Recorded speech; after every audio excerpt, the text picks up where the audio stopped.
Hello, everybody. Welcome into GSMC's Down by Contact Sports Podcast. I am your host, Jeremy Lapidus. Today is Monday, March 10th, and boy, do we have a lot to get into. The NFL free agency tampering period has officially started. The real free agency date starts in 2 days, but the official date, as always, is today, and it has been a heck of a day so far, including all of the massive moves that took place this weekend. There is so much to get through. We will go over everything. We'll go over the earth-shattering, league-altering moves that took place over the weekend. We'll go over where all the quarterbacks stand now, as well as the defensive players and the offensive players, before getting into a couple trades that went down today and over the weekend. But before we get into any of that, remember, if you would like to be an even bigger part of the show than you already are, all you need to do is go to gsmcpodcast.net. Or if you're on YouTube, you can use that super chat feature. If you do either of those two things, a message should pop up on the bottom of the screen for you, me, and everybody else around the world to see. If you do have a burning question about sports, anything at all that you would like to see, anything at all that you would like to hear, go ahead and put that in the comments. Put it in the chat. I will get to it as soon as I possibly can. I appreciate everybody so much for sticking around, talking some sports with me here on a beautiful Monday, March 10th. But like I was saying, we are going to start off our show here with all the moves from over the weekend. Then we'll get into the Jets and all the quarterback stuff, like Matt has said, Justin Fields over there. But we're going to start off with the off-season moves that took place over the weekend. So we're starting off with the biggest non-quarterback deal in the history of the NFL. Myles Garrett. There was a whole fight over him trying to be traded out of there. He had a whole statement where he said, "I didn't come to go Cleveland to Canton. I want to win rings," which is a beautiful sentiment, right? That's something that you don't hear a lot sometimes. You just want to go out, and you don't hear the players say, "I care about winning. I care about the team more than I care about money more." But really, at the end of the day, what we've learned today more than anything else is the fact that money talks. Money talks louder than words could ever. Money talks louder than the wanting to win a Super Bowl. Money talks louder than trying to get you out of Cleveland, Ohio, as he's accepted a 4-year, $160 million deal, again, making him the richest non-quarterback in the history of the NFL. 4 years, $40 million per year. That is the same contract that Daniel Jones signed with the New York Giants. Now, of course, this is a little bit different. There's different structures in there, but this is a massive deal. This puts a lot of pressure on a lot of other teams, namely the Bengals. The Bengals have promised Jamar Chase that he will become, in the media at least, the highest paid non-quarterback, which as of a couple weeks ago was $35 million.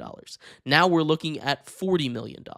Next up, outside of him, you also have Micah Parsons. Micah Parsons is expecting a new contract, and he is going to be in the range and resetting what Max Crosby and Myles Garrett have done over the last couple of days. This is a massive turn of events for Jerry Jones and the Cowboys, who are already a little bit cap-strapped, and the Bengals, who, of course, already one of the cheapest organizations because they simply just don't have the money there.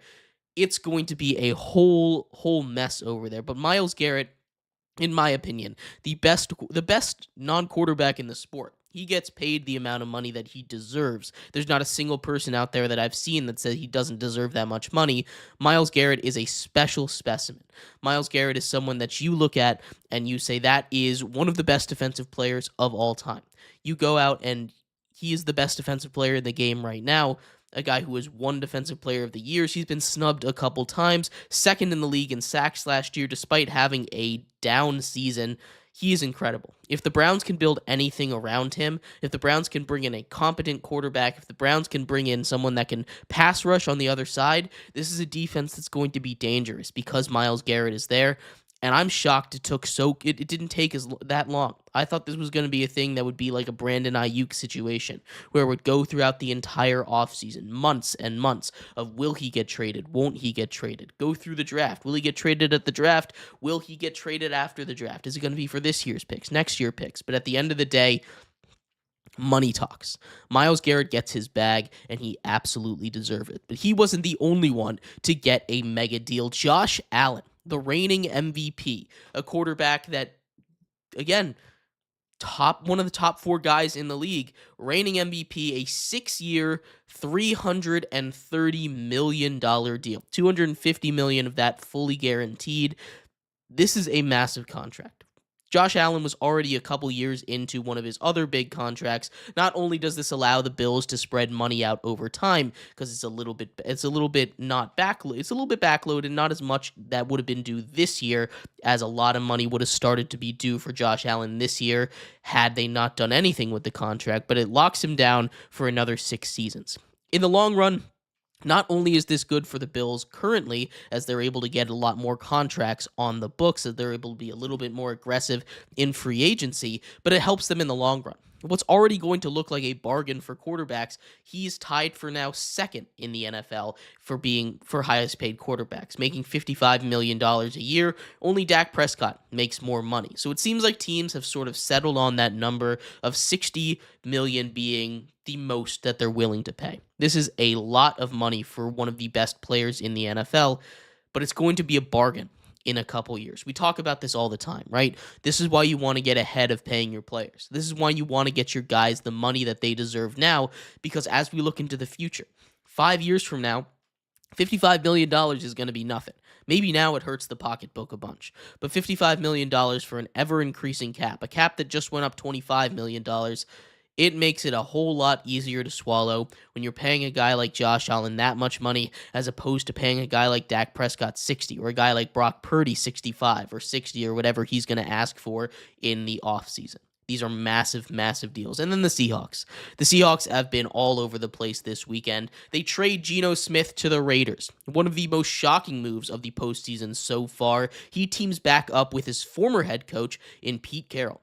This came after they had disagreements about their contract. Apparently, the Seahawks offered Geno Smith a very similar contract to the one that they ended up giving to Sam Darnold. He said no. And that makes sense. Geno Smith, in my opinion, is a top 10 quarterback in the NFL. Geno Smith is a guy that deserves to be paid with the best of the quarterbacks. I know he's in his 30s, so you don't want to give him that super long-term deal, but you want to give him something like a 3-year, $150 million contract, somewhere along those lines. I think that's completely reasonable and fair for a guy like Geno Smith to get. He is someone that's going to immediately raise what this Raiders team can do. They have some solid weapons. Brock Bowers set records in his rookie season as a tight end, not just as a tight end, but as a guy that catches passes. He also has Jacoby Myers, who's a really solid number 1 receiver. They can get somebody else in the draft or in free agency. A lot of wide receivers are still left out there for them to grab. It's going to be awesome. And they only gave up a third for him. That is a steal. Geno Smith, again, a top 10 quarterback in the NFL. You get him for a 3rd-round pick. You take that to the bank. You do that 10 out of 10 times. I just don't understand what the Seahawks are doing. They're a team that was the first team out of the playoffs. They were 10-7. They just missed the playoffs because of tiebreakers last year. And not only do they trade Geno Smith, but then they turn around and trade DK Metcalf. They trade DK Metcalf to the Steelers, who then turn around and extend the Pro Bowl wide receiver. 5 years, $150 million. He's going to be making $33 million this year with his current salary and then the extra guarantees that were put on top of it when he was extended by the Steelers. The Steelers get back a 2nd-round pick, and they do a day 3 pick swap. This hurts if you're a Seahawks fan, right? This is a Seahawks team that was this close to making it back to the playoffs, and now they're completely blowing it up.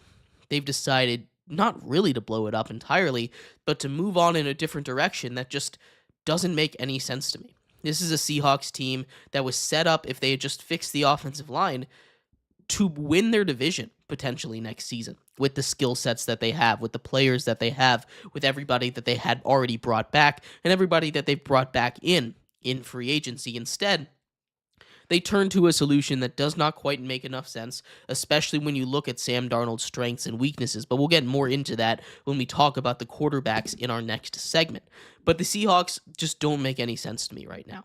DK Metcalf and his fit with the Steelers, though, is really interesting. You basically get a souped-up version of George Pickens. So you have 2 of the same wide receiver on each side, but the big question for the Steelers is who's going to throw the ball to them, right? It had thought that it was going to be Justin Fields. He decides not to. He signs with the New York Jets, right? Maybe Aaron Rodgers comes in. There's talks of that. maybe it goes to a guy like Russell Wilson returning.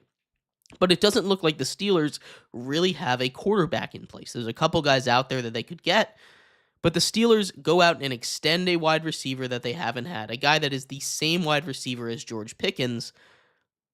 Their team hasn't changed that much. It's good to have a second option, but to have two guys with the exact same skill set, it's not necessarily the greatest fit in my mind. I think they would have been better to go out and get a guy like Cooper Kupp. Probably would have been cheaper anyway. They go out and get those guys. Maybe they trade or sign a guy like Keenan Allen. This is someone that could come in and immediately fix what's going on with the Steelers. They just need to get a quarterback in before I really pass judgment on if this was a good deal or not. And the final big move that took place before the free agency frenzy really started, Davante Adams signed with the Rams. This is a move that I love, love, love. Davante Adams is a little bit older, 32 years old. That's fine. What he's going to be able to do is provide a completely different skill set at receiver. With this news, it kind of spells the end of any kind of reunion that might have been there for Cooper Kupp returning.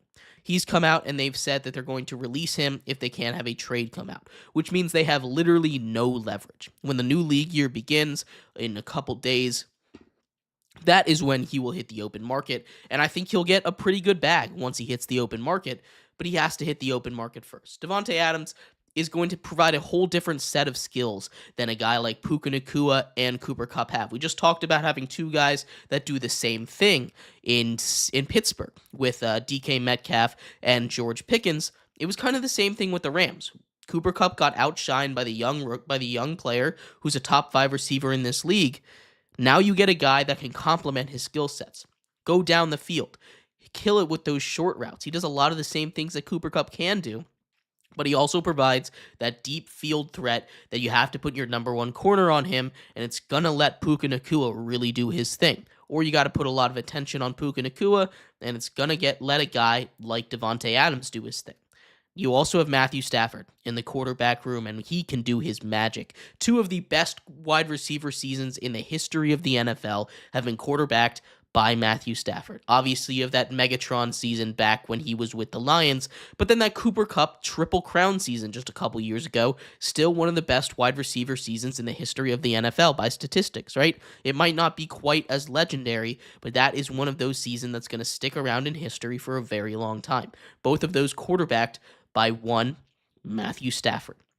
You get Davante Adams in that system with Puka Nacua. This is a dangerous, dangerous offense, and I love that fit with the Rams. But let me know what your thoughts are on any of these pre-free agency moves. There were lots of huge ones that took place.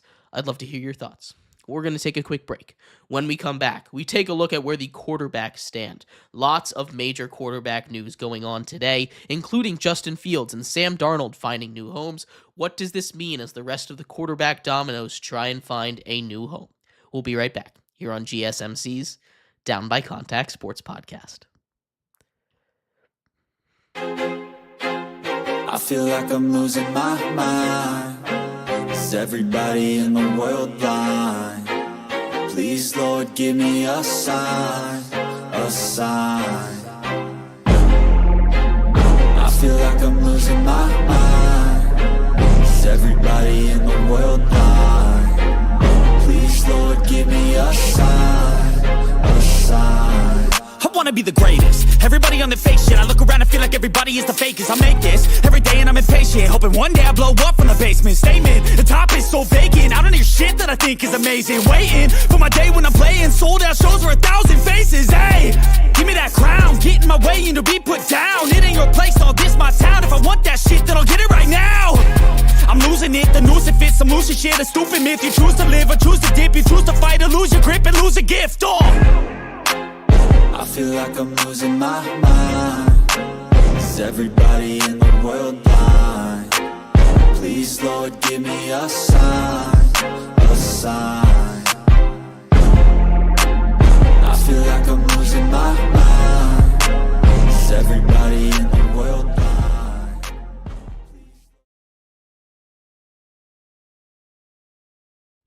Welcome back to GSMC's Down by Contact Sports Podcast. I'm your host, Jeremy Lapidus. Today is Monday, March 10th. If you were just tuning in, we just went over all of the weekend updates, really all the big moves that took place before free agency opened up. We saw massive quarterback contracts, the biggest non-quarterback contracts, and the Seattle Seahawks getting busy with their trades. In this segment, we turn our attention to the quarterbacks. Look, there's a lot of massive moves going out there and a lot of domino effect that's happening with these moves as the quarterback slots in the NFL, the most important position in all of sports, tries to get filled. We're going to go over that in a second, but before we do, remember, if you would like to be an even bigger part of the show than you already are, all you need to do is go to gsmcpodcast.net. Or if you're on YouTube, you can use that super chat feature. If you do either of those two things, a message should pop up on the bottom of the screen for you, me, and everybody else around the world to see. If you do have a burning question about sports, anything at all that you would like to ask, go ahead and throw that in the comments. Throw it in the chat. I will get to it as soon as I possibly can. I appreciate everybody so much for sticking around, talking some sports with me here on a beautiful Monday, March 10th.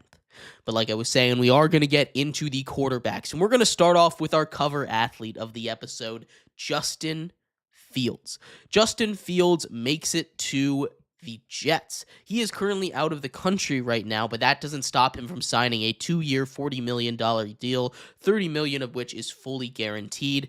Prior to show host Matt Quinn in the comments, his thoughts, I love this for the Jets. And maybe that's coming from a place of Steelers fan when he says Justin Fields to the Jets. No! This is a move that I absolutely adore. If you're trying to find success in the NFL nowadays, there's a couple things that you need, just in general, right? If you're one of these journeyman quarterbacks, a good offensive line. We can check that off for the Jets. It's not the greatest in the world, but it's not a weakness. A good defense is the other part of that. Check. The Jets have a great defense. They lose a couple pieces in free agency, but they're able to retain a lot of the key ones. This is still going to be a good Jets defense. And last but not least, you need to have those weapons. And that is a check plus, right? You have one of the best running backs in the NFL in Breece Hall. You have a top 15 receiver in the NFL in Garrett Wilson. And now you have his college quarterback, Justin Fields, coming to the Jets, providing that extra ability on the ground, which he sort of showed in Pittsburgh when he played 6 games, went 4-2. But I absolutely love this move for Justin Fields. It's not the most money he probably could have gotten, but if you were just the league average quarterback, and out of all of the open positions for quarterbacks right now, right, you've got the Giants, the Jets, the Steelers, the Seahawks, the Vikings, the Raiders, the Titans, the Browns, right, all of these teams that could potentially need quarterbacks. The Jets are the best available option. You can talk about the Steelers, right? And they're up there with them, no doubt about it. But I think when it comes down to just blind resume, take the ownership out of it, take whatever, just the names on the rosters, I think that Jets roster, if you can get competent quarterback play on there, this is a team that is going to be the most successful day one under a guy like Justin Fields. Justin Fields, I think, makes the right decision for his career. It's not a lot of money, and it's not a lot of time to be committed to a starting quarterback either. This is a good move by the Jets. It's not going to get them into trouble if it doesn't end up working out. You can get a quarterback in the next draft if it doesn't end up working out. And this is the time for Justin Fields to prove that he really does belong in the NFL. This is the time for Justin Fields to prove that he wasn't a wasted pick, that the Bears made a mistake by throwing him away, but that the Steelers made a mistake by passing over him for Russell Wilson halfway through the season last year. This is his time to prove that he deserves to be a starting quarterback in the NFL, and I think he will do that. At the end of the day, again, even if it doesn't work, just $20 million a year, $30 million guaranteed, that is nothing in the grand scheme of things. Backup quarterbacks are making half as much. This is a great deal, a team-friendly deal, and I love where the Jets are going with this. The other big quarterback to be on the move, we kind of hinted at it in the last segment a little bit, but Sam Darnold. Sam Darnold finds a new home in Seattle. This comes days after the Seattle Seahawks trade away Geno Smith, trade away DK Metcalf, kind of look like they're ready to start all over. The biggest issue with the Seahawks last year was not the defense. It was not the weapons. It was not the quarterback. It was the offensive line. Remember that checklist we went through with the Jets? That first box is a big X. And honestly, as we see in the NFL nowadays, you cannot be successful without a good offensive line. I know there's some problem with the Chiefs' offensive line there, but you have 3 all-pro level guys on the inside, and you have Patrick Mahomes to mask the exterior offensive linemen. So that, in my books, is still a good offensive line, right? There is not a single successful team in the NFL this year that did not have a minimum good offensive line. There's a couple teams that didn't have elite or great offensive lines, but there were no teams in the NFL that were legitimate Super Bowl contenders that had a bad offensive line. And that is just the baseline to entry. The offensive line is so important. The Seahawks had the easy button. It's not an easy button, but they had just the one thing they needed to fix. And instead, they go up and they blow it up. They get rid of Geno Smith, and they replace him with Sam Darnold.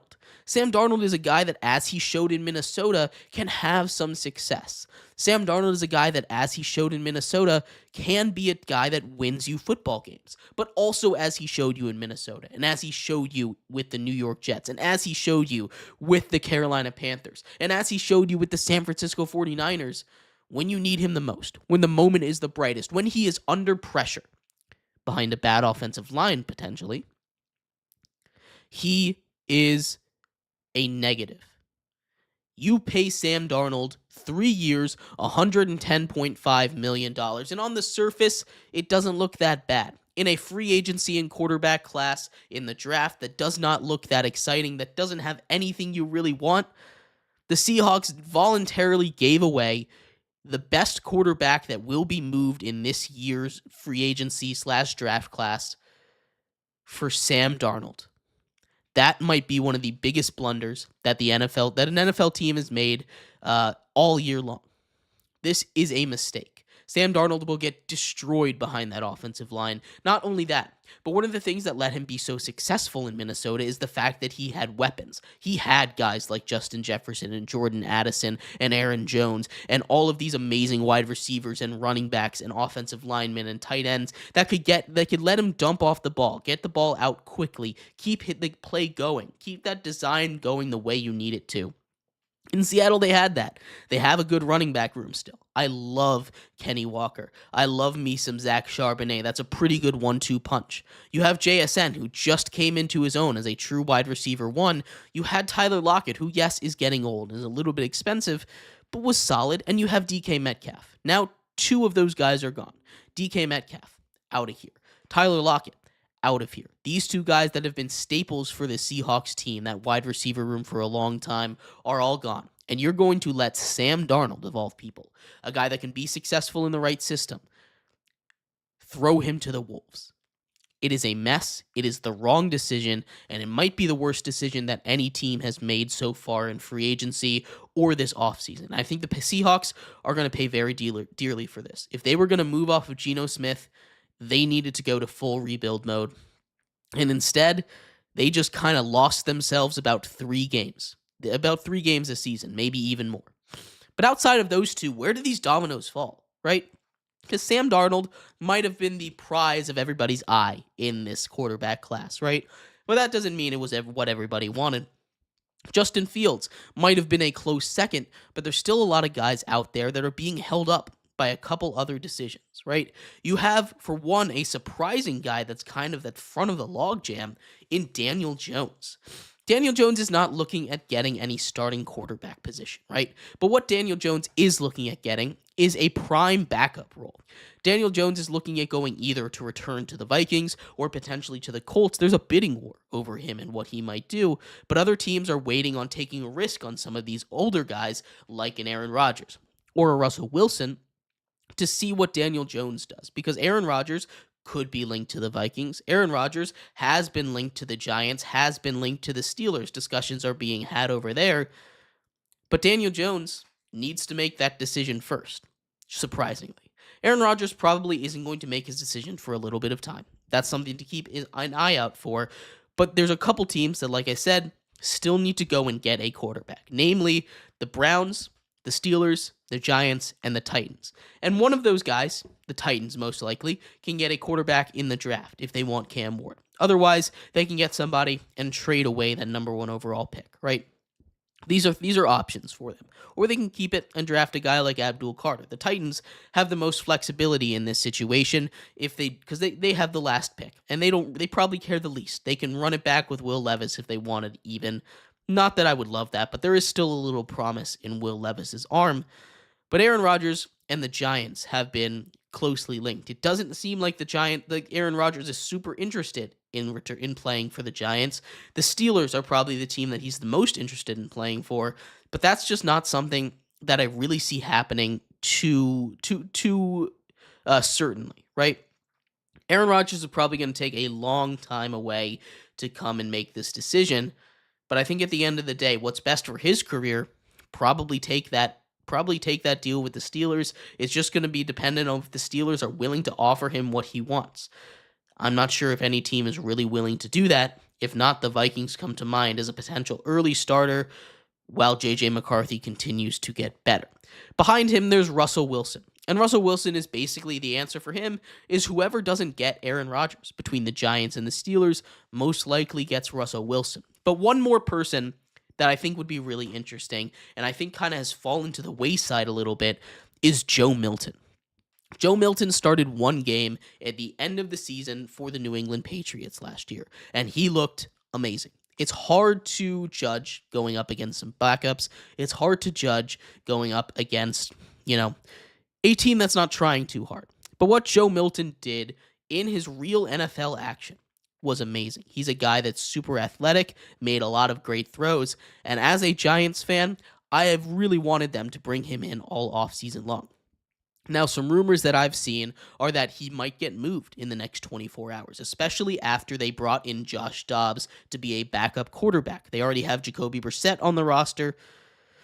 This is going to be probably not the best spot for a guy like Joe Milton to develop, and I think if he goes to the Giants or the Browns, who traded away Dorian Thompson-Robinson for Kenny Pickett, that's probably the best spot for him. At the end of the day, I think what's going to happen with the quarterback situation, the Giants make a big splash trade for Joe Milton. The Aaron Rodgers makes his decision finally, goes to the Steelers. Russell Wilson ends up playing for the Browns, reuniting with Jerry Jeudy. Probably not Jerry Jeudy's number 1 option, but at the end of the day, there's not too many good ones. I think the Titans decide to go and draft Cam Ward with that number 1 overall pick after it doesn't look like they're going to get enough suitors, but there's a lot of dominoes yet to fall when it comes to the quarterback market. We will keep our eyes and our fingers on the pulse for everything going on there and keep you updated, but we're going to take a quick break. When we come back, most of the big moves so far this offseason and why free agency hasn't been as shocking and amazing as some might think is because it's all on the defensive side of the ball. There are amazing defenders moving all across the league. We're going to talk about that, the linebacker market explosion, and much more coming up next here on GSMC's Down by Contact Sports Podcast. Looking for your daily fix of sports talk without having to pay for it? GSMC Sports Network is available on YouTube. Just search GSMC Sports Network. Get your fix of daily sports talk shows on YouTube, absolutely free. NFL, college football, NBA, MLB, MMA, UFC, fantasy football, and so much more. GSMC Sports Network has shows running all day long, with new sports shows starting every 2 hours. Just like on your favorite cable sports channel, except GSMC Sports Network is absolutely free. Just search GSMC Sports Network on YouTube to catch one of your new favorite shows, like the GSMC College Football Podcast, Chip Shot Football Podcast, Hoops and Heels Women's Sports Podcast, GSMC Basketball Podcast, and so many more. Check it out for yourself. GSMC Sports Network, now available on YouTube absolutely free. Search GSMC Sports Network on YouTube right now.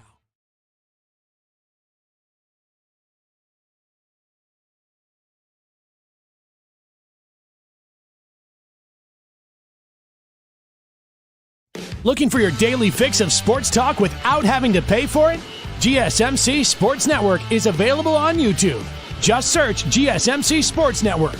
Get your fix of daily sports talk shows on YouTube, absolutely free. NFL, college football, NBA, MLB, MMA, UFC, fantasy football, and so much more.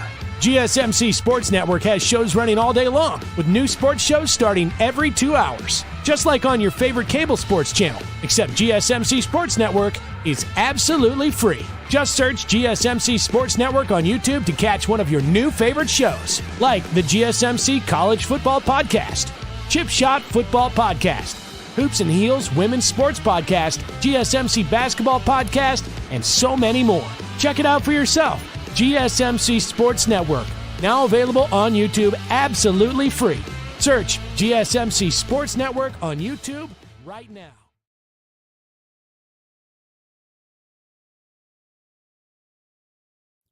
Welcome back to GSMC's Down by Contact Sports Podcast. I'm your host, Jeremy Lapidus. Today is Monday, March 10th. If you were just tuning in, we just finished going over all the quarterback movement and potential quarterback movement as we get further and further into free agency. Day one is here. It's going to keep going all night long. More players continue to get signed. I will keep you updated as news continues to break all day today. In this segment, we turn our attention to some of the big defensive stars that got moved, the linebacker movement from around the world of the NFL. We'll talk about all of that and more in just a second, but before we do, remember, if you would like to be an even bigger part of this show than you already are, all you need to do is go to gsmcpodcast.net. Or if you're on YouTube, you can use that super chat feature. If you do either of those two things, a message should pop up on the bottom of the screen for you, me, and everybody else around the world to see. If you do have a burning question about sports, anything at all that you would like to ask, go ahead and throw that in the comments. Throw it in the chat. I will get to it as soon as I possibly can. I appreciate everybody so much for sticking around, talking some sports with me here on a beautiful Monday, March 10th. But like I was saying, we are going to get into some more talking points from around day one of the NFL free agency, right? We're going to start off with the linebackers. I've talked a little bit about it, but the linebacker market has absolutely exploded. We talked a little bit about Zach Bond getting a massive contract for becoming an all-pro this season, but it's not just him. There have been massive linebacker additions throughout all of the NFL all day long. And we're going to start off with the Jets re-signing Jermaine Sherwood. Sherwood was their starting linebacker last season, and although last year was definitely a down year for the Jets, Sherwood is someone that they needed to bring back. When we went over and looked at the Jets offseason preview, this was one of the guys that we highlighted as someone that needed to come back, and he gets rewarded greatly. 3 years, $45 million to stay with the New York Jets, a massive contract for him. It's nearly the same as a couple linebackers joining the Patriots. Now, the Patriots paid a lot of money to get their players to come in. They got two linebackers that I absolutely love to help shore up that defense that was one of the worst in the league last year. Harold Landry from Tennessee was cut. He finds a new home up in New England with a former head coach of his in Mike Vrabel. Harold Landry is a supremely talented linebacker, someone that's really good against pass rush, someone that can get a lot of stuff done and is very productive. 3 years, $43.5 million for him, over nearly $15 million a year, as well as Robert Spillane, who was the captain of the Raiders defense last season, a guy that was loved by their head coach, a guy that absolutely shows so much toughness. Robert Spillane, 3 years, $37.5 million. This is just the start, because it's not just the Patriots spending big money on them. You also have the Seahawks, who continue to confuse me, re-sign one of the best pure linebackers in Ernest Jones at 3 years, $25 million. The Chiefs spend big money on their linebacker, Nick Bolton, a guy that, again, they needed to bring back. The two key pieces for the Chiefs to really bring back this offseason, Trey Smith, they franchise tagged him, and Nick Bolton, who they gave a 3-year, $45 million contract to, a massive deal for him to come back. Nick Bolton is one of the most underrated players in the entire NFL, and he really gets paid. He deserves it so much. The Titans replaced Harold Landry with Cody Barton, a little bit cheaper, but he had a huge year coming out of Denver. 3 years, $21 million for him. And the big one of the best linebackers, he just missed a year this season, Dre Greenlaw. Dre Greenlaw has been dealing with injuries ever since the Niners lost the Super Bowl, where he got hurt jumping off the sideline heading after halftime. Dre Greenlaw, 3 years, $35 million to sign with the Broncos. This is a Broncos defense that was already one of the best in the NFL. They had a guy like Greenlaw, who is just the heart and soul of that Niners defense, and that Niners defense has been torn apart, right? It's not just Greenlaw getting pulled away, but it's also Hufanga, who the Broncos also bring in, right? Charvarius Ward is gone. A lot of their key guys just out this free agency period, as it gets harder and harder to keep a super team together, as they say. But it's not just the linebackers that had a big day. The Patriots, who came into the day with so much money, $127 million in cap space, have spent it well. They get those 2 linebackers we talked about. They go out and they get Harold Landry. They get Robert Spillane, but they also spend big on one of the top cornerback targets in Carlton Davis. 3 years, $60 million for him. It's a lot of money for a guy like Carlton Davis, but he played really good last year for the Lions. And bringing him in can only help, as they're paying a lot of money. They outbid the Panthers, where it was reported that Milton Williams, the Super Bowl winning defensive tackle, would end up early on in the day. He flips his commitment, as they say, heads over to New England. 4 years, $104 million for the big man, who had a huge Super Bowl, 2 sacks, and one of those being a forced fumble. $26 million a year. He gets paid like the best of them. A massive contract for him. They also spend a little bit on the offense, but we'll get to that in the next segment. The Patriots have been busy, but it wasn't just the Patriots being busy. The Panthers also go out and save their defense themselves. They go out and make J.C. Horn the highest paid cornerback in the NFL. 4 years, $100 million. $25 million a year, passes the previous highest paid corners in Jair Alexander, in Marshawn Lattimore. He passes all of these elite corners that are making good money. J.C. Horn is a little bit of a risk. When he's on the field, he's been one of the best corners in football. He gets paid like it, but he has had trouble staying on the field. J.C. Horn is someone that when he plays, again, can shut down your number one, but he's only played 37 games in his career so far, and it's been tough to keep him healthy. If the Panthers are able to keep him on the field, this is going to look like a steal in a couple years. But it's a lot of money to give to a corner. 4 years, $100 million for him. But it wasn't just him in the secondary they added.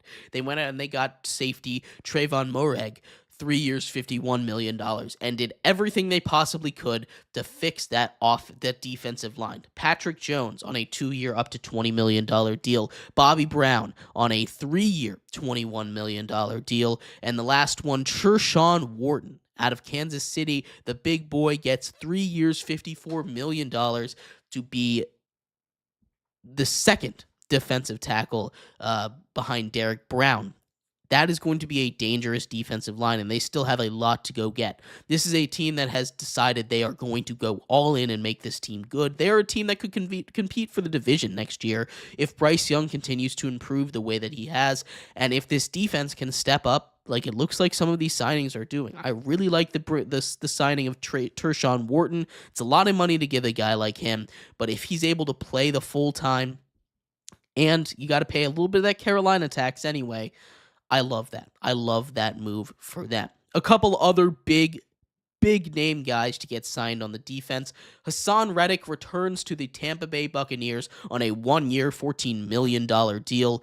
That is huge for the Bucs. The Bucs struggled with pass rush last season. It was probably their biggest weakness. They go out and get probably the best pass rusher available. That is huge for them. The Bucs continue to just get better, and they're going to be very good next season. The Chargers bring back Khalil Mack. $18 million for Khalil Mack for 1 season. He's getting up there in age, but he was their most effective pass rusher last season. They let go of Joey Bosa, which kind of opened the door back for Khalil Mack. There wasn't really a way for them to bring both of them in. Maybe Joey Bosa comes back on a little bit of a discount.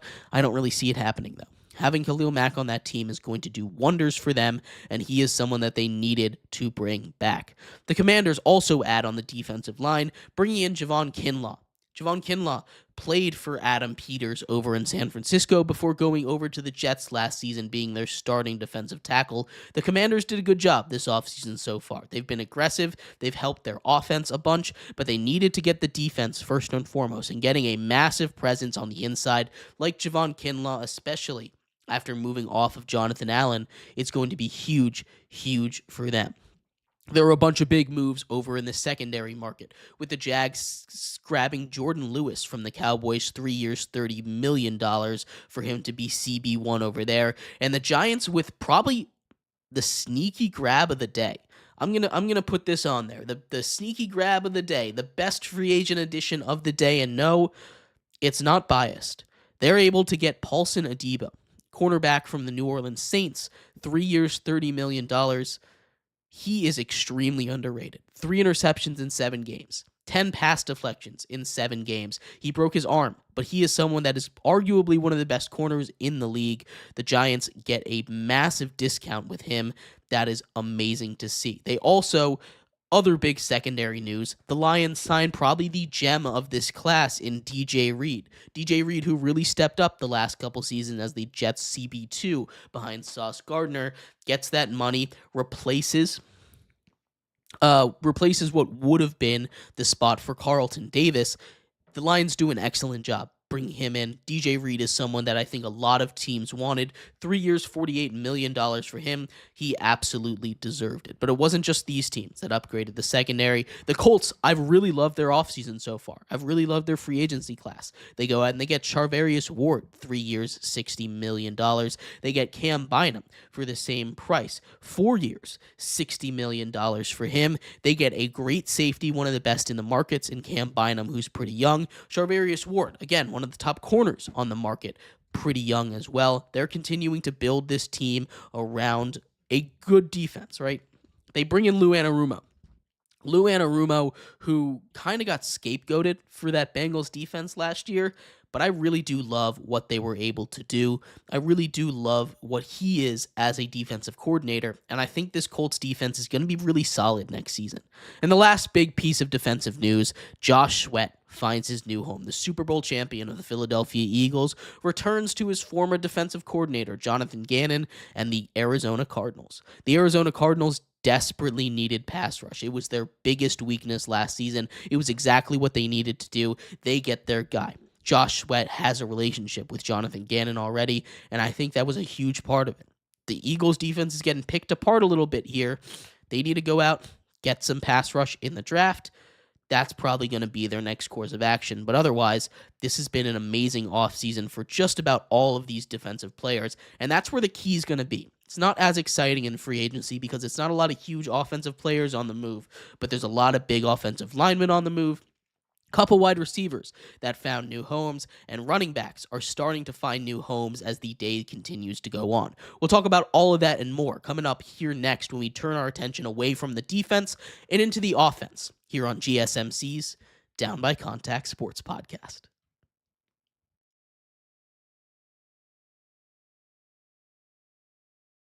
For the best and latest podcasts available anywhere, go to the podcast app on your cell phone and type in GSMC to access free content-rich podcasts on health and wellness, book reviews, sports, entertainment, relationships, social media, movies, technology, finance, and even weird news. Subscribe and download the GSMC Podcast Network's family of shows, available everywhere podcasts are found.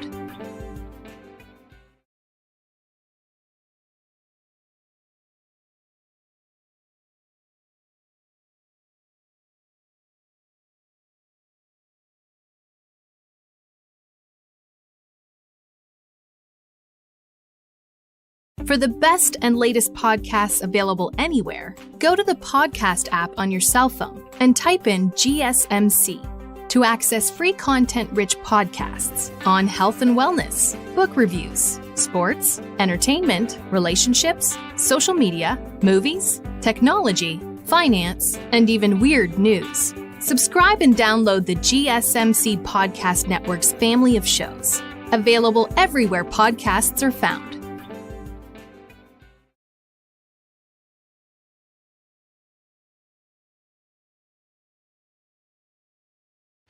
Welcome back to GSMC's Down by Contact Sports Podcast. I am your host, Jeremy Lapidus. Today is Monday, March 10th. If you are just tuning in, we just finished going over all the major defensive players that have found new homes in day one of NFL free agency. In this segment, we turn our attention to the offensive side of the ball. It hasn't been as many, but there are still some big names, especially on the offensive line, that have found some new homes here today. We'll talk about who they are, where they went, and if these deals were worth it. But before we do, remember, if you would like to be an even bigger part of the show than you already are, all you need to do is go to gsmcpodcast.net. Or if you're on YouTube, you can use that super chat feature. If you do either of those two things, a message should pop up on the bottom of the screen for you, me, and everybody else around the world to see. If you do have a burning question about sports, anything at all that you would like to ask, go ahead and throw that in the comments. Throw it in the chat. I will get to it as soon as I possibly can. I appreciate everybody so much for sticking around, talking some sports with me here on a beautiful Monday, March 10th.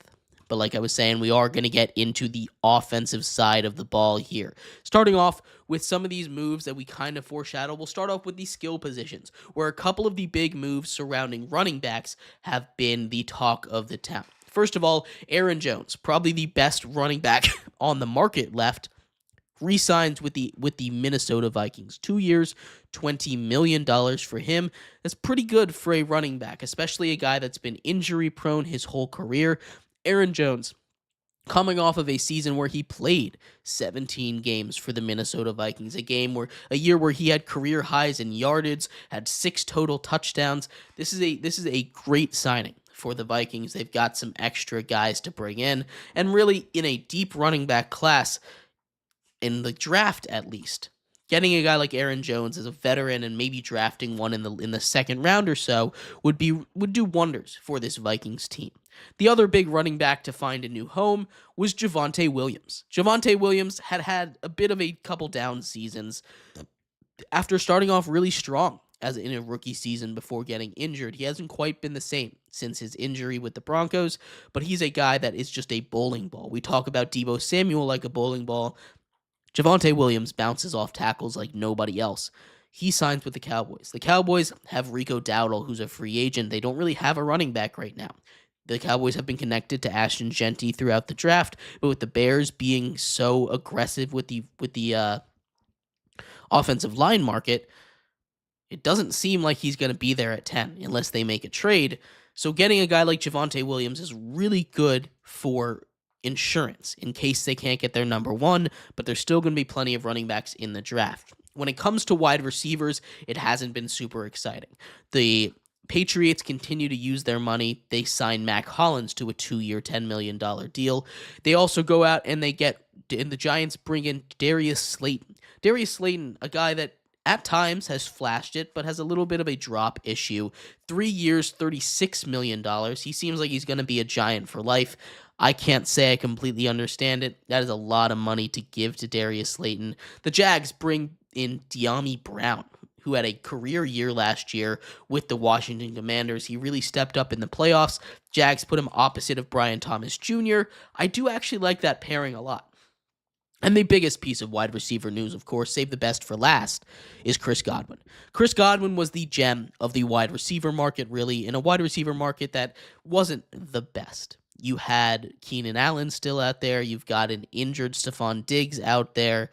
Chris Godwin was the number one, and he's coming off injury, but he takes a bit of a pay cut to stay in Tampa Bay. Not much of a pay cut. He probably could have gotten more elsewhere, but 3 years, $66 million, 44 of that guaranteed. It's pretty good. He continues to play with Baker Mayfield and Mike Evans and company, and they continue to keep that gang together. This is a team that's going to be, again, very good next season as they go for a 5th straight NFC South championship. But the bread and butter for this class, of course, is the offensive line. We're going to start off with the Bears because we kind of could tease that a little bit when we were talking about the running backs, but they nearly complete their offensive line complete overhaul, signing center Drew Dahlman, formerly of the Atlanta Falcons. He is probably the best center on the market. He is amazing, right? You now have Pro Bowl or all pro level guys on the inside, all three positions. You have a solid right tackle. You go out and you get a left tackle in the draft, and this is a complete overhaul that has worked amazingly. This is a great look for the Chicago Bears front office. They continue to address their needs, and they continue to be aggressive with it. I love what they've done this offseason. They haven't been too aggressive outside of offensive line. They've brought in a couple defensive players, but this is overall has been an amazing look for the Bears. The Patriots also bring in an offensive lineman in Morgan Moses. The veteran still's got a couple years left in his legs. 3 years, $24 million, a pretty good deal for a guy that can be reliable, someone that you hope can protect the blind side of Drake May. The Ravens bring back probably the best offensive lineman available in Ronnie Stanley at just 30 years old. 3 years, $60 million for him is a steal. Ronnie Stanley is a key part to this Ravens team. He was a guy that the Ravens really put everything they had into bringing back. As well as re-signing, the Bucs pay Ben Bredeson, who a little bit underrated as a guard. 2 years, $22 million. Not bad for Bredeson over there. Ben Bredeson continues to show that this team is very interested in keeping their guys around. And they pay their guys when they need to. They did this last season. They did this offseason. And it's really cool to see the Bucs show loyalty. The Chiefs address, like they said they would, the tackle positions. They go out and bring in Jalen Moore. Jalen Moore, who maybe not the sexiest name in offensive line out there, but when it comes to tackles, a tackle class that wasn't necessarily the best, you might be able to get a couple more in the draft late in the first round, but I do like Jalen Moore as a guy that can immediately come in and at least be a career tackle as opposed to putting a guard over a tackle like Joe Thuney. It didn't really work out the way that they expected it to. The Titans bring in tackle Dan Moore, a massive contract for him, 4 years, $82 million. This one I don't like. I've said I've liked a lot of contracts, but Dan Moore is not a guy that I think deserves $80 million. Dan Moore I think can be solid, but he doesn't deserve to be one of the highest paid tackles in the game. I just don't really see it. The Vikings were busy as well, bringing in center Ryan Kelly, one of the best centers available on the market, the 5-time Pro Bowler, formerly of the Indianapolis Colts. And the Jags were especially busy when it comes to looking at the offensive line. They brought in Patrick McCarry, someone that I thought a lot of teams could use. He's someone that can come in and play guard for them immediately. I love this move, as well as bringing in Robert Hainsley. Robert Hainsley to play center. They've done their best to rehaul this offensive line. What have we said? The crown jewel of this class was the offensive line when it comes to free agency, especially on the offensive side of the ball. But what these guys have shown, what we've shown over the last couple of years in the NFL is you can't win without an offensive line. Just like we were saying in the first segment, in the quarterback segment. Being able to build in the trenches, being able to pay your guys is huge, and the Bears are showing that. I think the Bears are going to be really good this offseason, especially after bringing in a guy like Drew Dahlman. I'm a big fan of what they've done. I'm a big fan of what the Jags have done, and I really do like what the Chiefs are doing, getting some help for Patrick Mahomes on the blind side. But let me know what you thought of any of these offensive contracts. I'd love to hear your thoughts. We're going to take a quick break. When we come back, we turn our attention over to some trades. There were 2 trades that took place so far today. One of them, a league-altering trade, offensive line a little bit. We'll talk about that in a second. And then the other one could show a little bit of the quarterback carousel and how that might change heading into the draft. We'll be right back here on GSMC's Down by Contact Sports Podcast.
Welcome back to GSMC's Down by Contact Sports Podcast. I am your host, Jeremy Lapidus. If you were just tuning in, we just finished going over all of the offensive moves that took place in day one of free agency. Lots of offensive linemen have found new homes. In this segment, we turn our attention over to the trades. There have been two trades, one massive and one that I think could affect the quarterback market going forward. We're going to talk about that and much more. But before we do, remember, if you would like to be an even bigger part of the show than you already are, all you need to do is go to gsmcpodcast.net.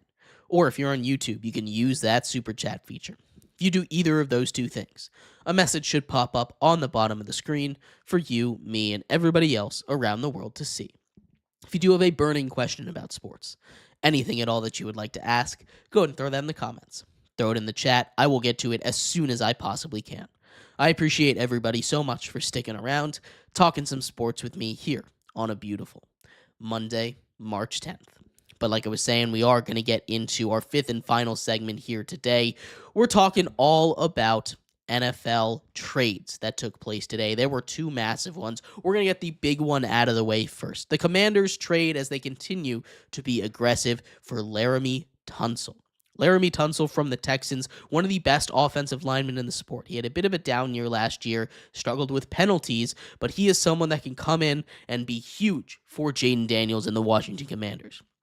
They had to give up a third-round pick this year for Tunsil and a 2024 fourth, as well as giving up a second and a fourth-round pick in 2026. That is a lot of draft capital for Jeremy Tunsil, an expensive contract. The Commanders can afford it.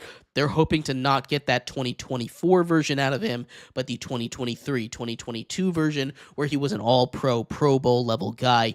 He is someone that is huge for them. The Commanders had a solid offensive line last season, but they lost a couple key pieces, especially on the inside. Getting a tackle where they were a little bit weak is going to be amazing for them. Getting Jeremy Tunsil in there is going to completely change the dynamic of the run game of Jaden Daniels when he's able to drop back and pass, giving him a little bit more time and protection. This is a huge move for them. And like I said, it is a lot to give up for Jeremy Tunsil, but I truly do believe this is a winning move for a team that made it to the NFC Championship game last year. It's going to be tougher this season, right? You still have to compete with the Eagles. You have to compete with a resurgent 49ers team. This is going to be a Lions team that's going to be more healthy. The Commanders have to continue to beef up, and I've loved what they've done on the offensive side of the ball. Bringing in Jeremy Tunsil is a huge step in that direction. You also bring in Deebo Samuel through a trade. Adam Peters has not been afraid to be aggressive. Trade for these guys that have these contracts, have established themselves as stars for a young Commanders team. I really do love the direction that they're going in. This is a huge win for them. This is a huge win for Jaden Daniels, and this is a huge win for Adam Peters specifically, who's going to continue to go out there and dominate in the GM market. The other big trade, not quite as big, but it could affect how the quarterback market falls. The Browns have traded for Kenny Pickett. Now, the Browns have had one of the worst quarterback situations in the NFL for the last couple seasons. They went through 3 or 4 guys last season. They went through 3 or 4 guys this season. They send Dorian Thompson-Robinson and a 5th-round pick to Philadelphia in exchange for Super Bowl champion Kenny Pickett. Kenny Pickett probably not going to be the starter. But the Browns, with the situation they're in, with them picking at second, having a guy like Kenny Pickett at least as insurance in case they can't find anybody else, at minimum to be a backup guy, a guy that maybe they believe they can change. Maybe they believe giving him another chance to be a starter would work with the Browns. I don't necessarily see it, but when the Browns need a quarterback desperately, getting a guy that has starting experience under his belt, is still young, could still develop into something, is a huge move, honestly. It's not anything earth-shattering, but they did give up a 5th-round pick and a backup quarterback for him, so maybe they see a little bit more than we do in Kenny Pickett, and maybe Kevin Stefanski thinks that he can make him into something that works in the NFL.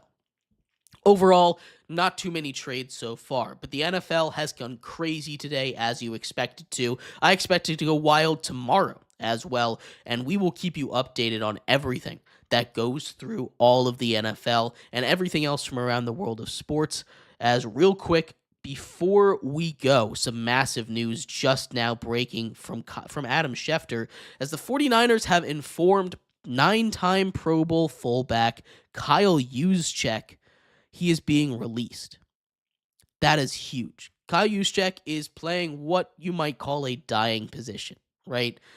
Not necessarily one that is going to be super in high demand, but Juszczyk is undoubtedly a viable player. Juszczyk is undoubtedly a guy that's going to come in and be a really good fullback or sixth offensive lineman, a running back for any team that just wants that extra body. The Texans, for instance, could really use a guy like that. That's how they were so successful last season.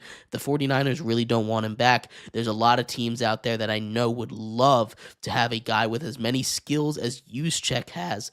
That is crazy, actually. I never thought Juszczyk would ever leave the 49ers. He wants to keep playing. It's a little bit shocking. I think there are plenty of NFL teams that would love to have Juszczyk on their team, either as a leader, just in the locker room, in the clubhouse there, or as someone that can be really effective, right? You see Patrick Ricard over there in Baltimore, who's not on every play, but when he's out there, he's incredibly effective. I think this is going to hurt the 49ers more than they think it will. That's kind of a big move. He'll find a team. He'll find a team pretty quickly, too. His services will be needed next season. But I'd love to hear your thoughts on any of this. And thank you, everybody, so much for tuning in to today's episode of GSMC's Down by Contact Sports Podcast. I have been your host, Jeremy Lapidus.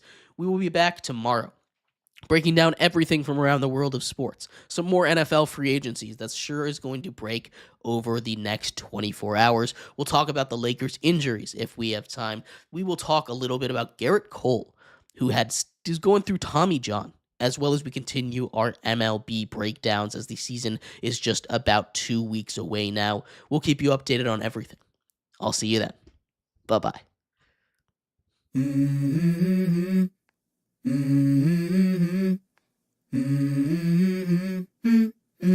Let's go.